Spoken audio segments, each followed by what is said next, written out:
تو شاید اس بات پر ہمارے بہت بڑے جھگڑے ہو جاتے۔ اگر پہلی رات ہی لڑائی سے شروع ہو تو پھر شوہر بیوی ساری زندگی لڑتے ہی رہتے ہیں، اور کوئی بھی لڑکی ایسا نہیں چاہتی۔ میں نے کہا نہیں، میری زندگی میں کوئی نہیں تھا، میں تمہیں یہ پہلے بھی بتا چکی ہوں، پھر سے کیوں پوچھ رہے ہو؟ تو کہنے لگا کہ آج کے دن پوچھ رہا ہوں کیونکہ آج ہم ایک دوسرے سے صرف سچ بولیں گے۔ میں نے کہا کیا یہ سوال میں تم سے کر سکتی ہوں؟ تو اس نے کہا مجھ سے سوال کرو یا نہ کرو اس کا کوئی فائدہ نہیں، میں تو مرد ہوں۔ میں نے کہا کیا مطلب؟ تم مرد ہو تو تمہارا اگر کوئی ماضی ہو تو میں اس پر کچھ نہیں بھول سکتی۔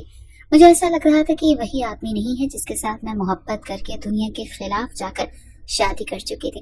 اس نے تو پہلے ہی دن اپنے رنگ دکھانے شروع کر دیے تھے، بلکہ کہنا بہتر ہوگا کہ پہلے ہی چند گھنٹوں میں مجھے سب کہتے تھے کہ یہ بدل جائے گا، لیکن میں سوچتی تھی کہ چلو جب تک بدلے تب تک پتہ نہیں کتنی زندگی گزر چکی ہوگی، یہ تو ابھی ہی بدل گیا تھا۔ اس نے کہا کہ ہاں تم کچھ نہیں بول سکتی، بول بھی دو گی تو کیا ہو جائے گا، میرے ماضی کا میری زندگی پر کوئی اثر نہیں پڑے گا، لیکن اگر تمہارا کوئی ماضی رہا ہے تو اس کا ہماری زندگی پر بہت زیادہ اثر پڑے گا۔ میں نے اپنے آپ کو بہت کنٹرول کرنے کی کوشش کی، میں پہلے ہی دن اس کے ساتھ جھگڑا نہیں کرنا چاہتی تھی، اسی لیے میں نے اس مسئلے کو چھوڑ دیا، لیکن مجھے نہیں معلوم تھا کہ اس کے بعد میری زندگی اتنی بری ہو جائے گی۔ 2-4 دن تو گزر گئے تھے۔ اس کے بعد صبح صبح جب میں باہر دودھ لینے کے لیے گئی تو دودھ والے نے مجھے سلام کر دیا اور اس نے کہا کہ بھابھی آپ کو پہلے نہیں دیکھا، آپ کیا سمیر صاحب کی بیوی ہو؟ میں نے کہا جی میں ان کی بیوی ہوں۔ تو اس نے کہا ارے بہت اچھا لگا آپ سے مل کر، بھابھی آپ تو گھر والی بات ہو گئی ہے، میں بہت اچھا خالص دودھ دیتا ہوں، اگر کبھی دودھ صحیح نہ ہو تو مجھے بتائیے گا۔ چلیں اچھی بات ہے۔ سمیر صاحب کے گھر میں بھی کوئی شکایت کرنے والا آ گیا۔ دودھ والا ذرا ہسمکھ ٹائپ کا لگ رہا تھا، اب وہ ایسے بات کر رہا تھا تو میں اسے یہ تو نہیں کہہ سکتی تھی کہ اپنا منہ بند رکھو، وہ بدتمیزی تو نہیں کر رہا تھا، اسی لیے میں نے بھی جواب دے دیا اور تھوڑا مسکرا بھی لیا۔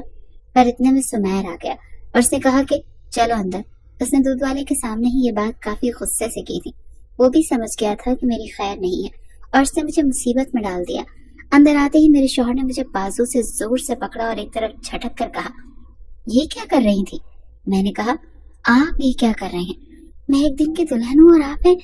میرے شوہر نے کہا ایک دن کی دلہن تھی تو صبح صبح باہر کیوں گئی تھی؟ میں نے کہا دروازہ بج رہا تھا، کوئی اٹھ نہیں رہا تھا تو میں چلی گئی۔ میرے شوہر کہنے لگے تمہیں نہیں جانا چاہیے تھا، اور وہاں دودھ والے کے ساتھ کھڑے ہو کر کیا ہنسی مذاق کر رہی تھی؟ آئندہ میں تمہیں باہر نہ نکلتے ہوئے دیکھوں۔ سر پر ٹھیک سے دوپٹہ بھی نہیں کیا تم نے۔ میں نے کہا صبح صبح ساری عورتیں دودھ لیتی ہیں، اس سے محلے کی عورتیں بھی سامنے کھڑی تھی، میں بھی چلی گئی تو کیا ہو گیا، یہ تو قانونی ہے، ہم بیچ بازار تو نہیں رہتے۔ میرے شوہر نے کہا کہ تمہاری زبان تو ابھی سے بہت چل رہی ہے۔ میری زبان نہیں، اب تو میرا دماغ بھی چل رہا تھا۔ اگر پہلے دن ہی میرے شوہر کا میرے ساتھ یہ رویہ تھا تو بعد میں کیا ہونے والا تھا؟ ہماری شادی ہوئی تھی اور شروع کے دنوں میں شوہر بیوی میں بڑی محبت ہوتی ہے، لیکن میرے شوہر تو ابھی سے ہی مجھ سے کچھ تنگ آئے ہوئے لگ رہے تھے۔ دراصل جب میری شادی ہو رہی تھی تو میرے بابا نے میرے شوہر کے ہاتھ پر 8 لاکھ روپے رکھنے کی کوشش کی تھی۔ انہوں نے سب کے سامنے نقد میں پیسے اسے پکڑا دیے تھے اور اس نے انکار کر دیا تھا۔ اس نے کہا کہ نہیں مجھے پیسے نہیں چاہیے، میں نے جہیز نہیں لینا۔ سب کو یہ بات بہت اچھی لگی اور انہوں نے کہا کہ یہ تو بہت اچھی بات ہے کہ یہ بالکل بھی جہیز نہیں مانگ رہا۔ سب لوگوں نے میرے شوہر کی بڑی تعریف کی تھی اور میرے بابا جو پہلے اس رشتے کے ذرا خلاف تھے، بعد میں انہوں نے بھی کہہ دیا کہ ٹھیک ہے وہ لڑکا اتنا بھی برا نہیں ہے، اگر برا ہوتا تو پیسے فوراً پکڑ لیتا۔ لیکن اب مجھے سمجھ نہیں آ رہی تھی کہ میرا شوہر کس قسم کی حرکتیں کر رہا تھا۔ کبھی کبھی لگتا تھا کہ بہت اچھا انسان ہے اور کبھی کبھی لگتا تھا کہ اس نے شادی کر کے میں نے غلطی کر دی، اپنی دنیا میں ہی مصروف رہتا تھا۔ شادی کو 1 ہفتہ نہیں ہوا کہ ہماری لڑائیاں عروج پر پہنچ گئی تھی۔ کبھی کہتا کہ میرا رشتے دار آئی تھی، اس کے سامنے تم نے یہ بات کیوں کی؟ تم اتنا منہ کھول کر کیوں ہنستی ہو؟ تم کیسے بیٹھتی ہو؟ کپڑے کیسے پہنتی ہو؟ اپنے آپ کو ڈھانپ کر رکھا کرو، اپنا آپ کسی کو دکھانا ہوتا ہے کیا؟ تم نے صرف میرے سامنے کھل کر پیش آنا ہے، باقی سب کے سامنے ایسے پیش آیا کرو کہ اپنی ایک شخصیت بناؤ، اپنے روپ میں نہ کرو۔ میں حیران رہتی تھی کہ اب تو گھر والی بات ہے اور اس کے رشتہ دار میرے رشتہ دار بھی تو ہیں، ہر بات میں ٹوکتا تھا۔ ایک دن مجھے کہنے لگا کہ یہ تم نے کیا کلر پہنا ہے؟ میں نے کہا سفید رنگ کے کپڑے پہنے ہیں لیکن اس میں لال رنگ کی کڑھائی بھی ہے، اور آپ ہی نے کہا تھا کہ ڈیسنٹ رہا کرو۔ یہ سن کر میرا شوہر چپ ہو گیا اور پھر ایک دن میرے کزن کا فون آیا۔ میں نے پوچھا کیسی ہو تو کہنے لگی ٹھیک ہوں شکریہ۔ میں نے کہا بچے وغیرہ تو ہوئے تمہارے؟ تو پھر اس نے کہہ دیا کہ بس ٹھیک ہوں سب خیر ہے۔ میں اس سے کوئی سوال کر رہی تھی، وہ کوئی جواب دے رہی تھی، ٹھیک ہے بتا نہیں رہی تھی کہ معاملہ کیا ہے۔ اتنے میں سگنل کی وجہ سے ہماری بات درمیان میں ہی رہ گئی اور پھر مجھے دوبارہ فون کرنے کا موقع نہیں ملا۔ آج کل میں ویسے بھی اپنے شوہر کی وجہ سے پریشان تھی، کیونکہ میرے شوہر کے موڈ کا کچھ پتہ نہیں چلتا تھا۔ دن میں اس کا موڈ خراب رہتا، رات میں ٹھیک ہو جاتا، کبھی اچانک سے کوئی تحفہ لے کر آتا اور مجھے حیران کر دیتا، میں بھی خوش ہو جاتی۔ کبھی مجھ سے اس طرح سے پیش آتا کہ میں کہتی کہ میں اس دنیا کی سب سے خوش نصیب عورت ہوں، اور کبھی کبھی مجھ سے اتنا جھگڑا کرتا کہ مجھے اپنے فیصلے پر ہی افسوس اور پچھتاوا ہونے لگتا تھا۔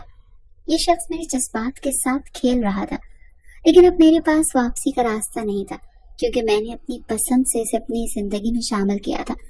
اسی لیے جو کچھ ہو رہا تھا مجھے بھی برداشت کرنا تھا۔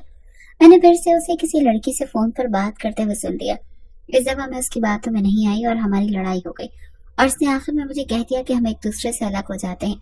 میں ایسا نہیں چاہتی تھی، کیونکہ مجھ پر لوگ اور معاشرے کا دباؤ بھی تھا، اور پھر سے مجھے اسی سے معافی مانگنی پڑی۔ اب میں نے اسے اس کے حال پر چھوڑ دیا، کیونکہ میں اس سے نہ بحث میں جیت سکتی تھی اور نہ ہی لڑائی جھگڑے میں۔ میں اس گھر کو سنبھال رہی تھی اور زندگی اسی طرح سے گزر رہی تھی۔ کوئی کہتا تھا کہ خوش ہو تو میں بڑھ چڑھ کر بولتی تھی کہ میں تو بہت زیادہ خوش ہوں، اپنے آپ کو خود ہی تحفے دیتی اور پھر اپنے اسٹیٹس پر ان کی تصاویر لگا کر کہتی جاتی کہ یہ مجھے میرے ہسبینڈ نے گفٹ دیے ہیں، حالانکہ میرے شوہر نے کبھی میرے لیے کچھ نہیں خریدا تھا۔ اسی طرح میں نے اسے پوری دنیا کے سامنے اچھا بنایا ہوا تھا، اور سب مجھ پر رشک کرتے تھے، کہتے تھے کہ میری قسمت بہت زیادہ اچھی ہے، اور اصل میں ہم لوگوں کے 2 دن بھی بغیر لڑائی کے نہیں گزرتے تھے۔ ایک دن میرے شوہر نے مجھ سے کہا کہ انہیں مجھ سے ایک بہت ضروری بات کرنی ہے۔ ان کے چہرے سے ہی لگ رہا تھا کہ معاملہ کچھ سنجیدہ ہے۔ ہم دونوں بستر پر سامنے بیٹھے تھے۔ انہوں نے اپنے موبائل میں کچھ نکالا اور اسکرین میری طرف کر دی۔ انہوں نے کہا یہ سب کیا ہو رہا ہے؟ جب میں نے دیکھا تو میں حیران رہ گئی۔ میں نے کہا یہ تو ابھی میں نے اپنی بات پوری نہیں کی تھی کہ وہ بول اٹھے۔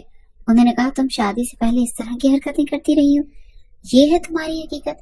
میں نے پوچھا کیا مطلب اس طرح کی حرکتیں؟ انہوں نے کہا یہ ویڈیو تمہاری آنکھوں کے سامنے ہے، اور تمہیں پتا ہے کہ یہ ویڈیو وائرل ہو چکی ہے، اور اب تم کہہ رہی ہو کہ پہلے میری پوری بات سن لو۔ میں نے پھر کہا میری پوری بات تو سن لو۔ انہوں نے کہا میں کیا سنوں؟ تم اس غیر آدمی کی گود میں بیٹھی ہو، اس سے زیادہ اور کیا ہو سکتا ہے؟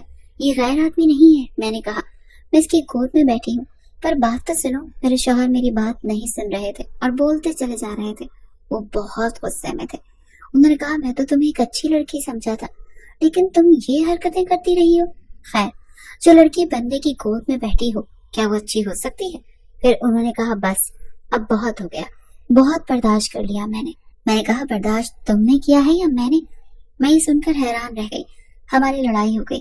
دراصل شادی سے 2 سال پہلے میں اپنی کزن کی شادی میں گئی تھی، اور وہاں ایک رسم تھی کہ دولہے کی گود میں سالی کو بٹھایا جاتا ہے۔ میری کزن کی کوئی بہن نہیں تھی اور وہ میری بہنوں کی طرح تھی۔ سب لوگ مجھے ہی سالی کہہ رہے تھے اور کہہ رہے تھے کہ سالی والی ساری رسمیں تمہیں ہی کرنی ہے۔ اس سے پہلے بھی سالی والی ایک رسم تھی کہ مجھے دولہے کے جوتے چرانے تھے، جو میں نے آسانی سے چرا لیے تھے، اور اس نے مجھے پیسے بھی دیے تھے۔ مجھے بھی بہت مزہ آیا تھا، اور اس وقت یہ سب میرے لیے ہنسی مذاق تھا۔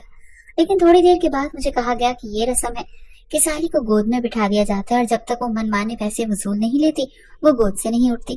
مجھے یہ سب بہت عجیب لگا تھا، لیکن انہوں نے زبردستی مجھے اپنی کزن کے شوہر کی گود میں بٹھا دیا۔ میں نے بہت کم پیسے مانگے، وہ بھی دینے میں شرارت کر رہے تھے تاکہ رسم لمبی ہو۔ ہنسی مذاق ہوتا رہا۔ میں نے ان سے کہا جلدی جلدی پیسے دے دو، مہربانی کرو، مجھے بہت عجیب لگ رہا ہے۔ تو پھر اس نے پیسے دے دیے اور رسم ختم ہو گئی۔ اسی شادی کی ویڈیو بنی ہوئی تھی جو میرا شوہر مجھے دکھا رہا تھا، لیکن ویڈیو کچھ سیکنڈز کی تھی، اور اس میں یہ ایسا لگ رہا تھا کہ بس میں اس کی گود میں بیٹھی ہوں۔ یہ نہیں دکھ رہا تھا کہ ارد گرد شادی ہے۔ میں بولنے کی کوشش کر رہی تھی، میں اسے بتانا چاہتی تھی کہ یہ تو رسم تھی اور شادیوں میں ایسا ہوتا ہے، اور میرا اس شخص کے ساتھ کوئی تعلق نہیں ہے۔ لیکن اس سے پہلے کہ میں کچھ بولتی، میرے شوہر حد سے زیادہ جذباتی ہو گیا۔ اتنا زیادہ جذباتی ہو گیا کہ اس نے مجھے اپنے گھر سے نکال دیا اور کہا کہ اب میں تمہارے ساتھ نہیں رہنا چاہتا۔ جب مجھے گھر سے نکالا گیا تو مجھے بھی غصہ آ گیا۔ میں اپنے گھر واپس آ گئی، اور پھر ہم نے ایک دوسرے سے کوئی بات نہیں کی۔ پر 1 ہفتے کے بعد ہی نوٹس آ گیا جس پر میرے شوہر نے دستخط کر دیے تھے۔ اس کا مطلب تھا کہ وہ مجھے چھوڑ چکا تھا۔ مجھے بہت غصہ آ گیا تھا۔ میں پہلے تو بہت روئی، پریشان ہوئی، پر پھر سب نے مجھے کہا کہ یہ بھی تمہارے لیے ایک موقع ہے، کیونکہ ابھی تمہارے یہاں بچہ نہیں ہوا ہے۔ بس جاہل شخص سے جان چھڑا، یہ ساری زندگی تمہیں اسی طرح ذلیل کرتا رہے گا، جس نے تمہاری پوری بات تک نہیں سنی اور تمہیں چھوڑ دیا۔ میں نے بھی غصے میں دستخط کر دیے۔ اس کے 3 مہینے کے بعد ہی کچھ ایسا ہوا کہ میں بہت حیران رہ گئی۔ میری وہی کزن جس کی شادی میں گئی تھی میں، اس کے شوہر نے اپنا رشتہ میرے لیے بھیجا۔ میں یہ سن کر حیران رہ گئی کیونکہ مجھے میری کزن نے بتایا ہی نہیں کہ اس کا اور اس کے شوہر کا تعلق ختم ہو چکا ہے۔ جب اس نے ہمارے گھر آ کر رشتے کی بات کی تو میں نے اپنی کزن کو کال کی۔ میں نے کہا یہ سب کیا ہے؟ تو اس نے کہا ہماری تو 6 مہینے بعد ہی راہیں الگ ہو گئی تھی، لیکن میں کسی کو بتانا نہیں چاہتے تھے اور اب آہستہ آہستہ لوگوں کو پتا چل رہا ہے۔ میں نے کہا لیکن وہ میرے گھر رشتہ لے کر کیوں آیا ہے؟ تو کہنے لگی یہ تو مجھے نہیں پتا، اب تم جانو کہ تمہیں اپنی زندگی کے ساتھ کیا کرنا ہے۔ مجھے یہ جان کر غصہ آ گیا کیونکہ اس شخص کی وجہ سے تو میرا رشتہ خراب ہوا تھا۔ میں نے کہا میں تم سے شادی نہیں کروں گی۔ تو اس نے کہا 5 منٹ کے لیے اکیلے مجھ سے بات کر لو، میں تمہیں بہت ضروری بات بتانی ہے، اس کے بعد بلا شبہ تم جو بھی فیصلہ کرنا چاہو مجھے منظور ہوگا۔ میں نے کہا کون سی بات؟ ہم لوگ گھر کی چھت پر آ گئے۔ میں نے کہا بولو کیا بات ہے؟ اس نے کہا تمہارا شوہر میرا بہت اچھا دوست ہے، ہم لوگ ایک دوسرے کو کئی سالوں سے جانتے ہیں۔ میں نے کہا لیکن اس نے کبھی تمہارا ذکر نہیں کیا۔ میں یہ سن کر حیران ہوئی تھی کہ یہ دونوں آپس میں دوست تھے۔ وہ کہنے لگا ہاں، اس نے ذکر نہیں کیا کیونکہ اس کے پیچھے اس کا کوئی پلان تھا، لیکن باتوں باتوں میں ایک دن تمہارا ذکر آ گیا اور میں نے بتایا کہ تم شادی میں آئی تھی اور میں نے اس سے ہماری شادی کی کچھ تصاویر اور ویڈیوز شیئر کی جن میں تمہاری بھی ایک ویڈیو تھی۔ اس کے بعد مجھے یہ بتایا کہ تمہارے گھر والوں نے اسے 8 لاکھ روپے دینے کی کوشش کی تھی، لیکن سب کے سامنے دے کر اسے برا بنانا چاہتے تھے اور اس بات کا اس کو بہت غصہ تھا، لیکن اگر تمہارے گھر والے اسے اکیلے میں پیسے دیتے تو وہ لے لیتا۔ اس کے بعد کہنے لگا کہ تم اس کے دل سے اتر گئی ہو، وہ مجھ سے ہر بات کرتا تھا، مجھے تم سے ہمدردی ہونے لگی اور وہ ہمدردی محبت میں بدل گئی۔ مجھے نہیں پتا تھا کہ جو ویڈیو میں نے اسے بھیجی ہے وہ اس ویڈیو کو بہانہ بنا کر تمہیں اپنی زندگی سے ہی نکال دے گا۔ میرے تمہاری کزن کے ساتھ تعلق ٹھیک نہیں رہا، لیکن میں تم سے بہت محبت کرتا ہوں، اگر اب تم چاہو تو میں تم سے شادی کر سکتا ہوں۔ میں نے کہا تھا کہ مجھ پر لگا ہوا الزام سچ ہو جائے، تم لوگوں کی ایک چھوٹی سی فالتو سی رسم کے پیچھے میرا گھر برباد ہوا ہے۔ تو اس نے کہا تمہارا گھر برباد نہیں ہوا، تمہارا گھر اس رسم کی وجہ سے بچ گیا ہے، کیونکہ جو انسان چھوٹی سی بات کے پیچھے تمہیں اپنی زندگی سے نکال دے، تم تو سمجھو کہ تمہاری اس سے جان چھوٹ گئی۔ میں خاموش ہو گئی، پھر میں نے اس کے ساتھ شادی کر لی۔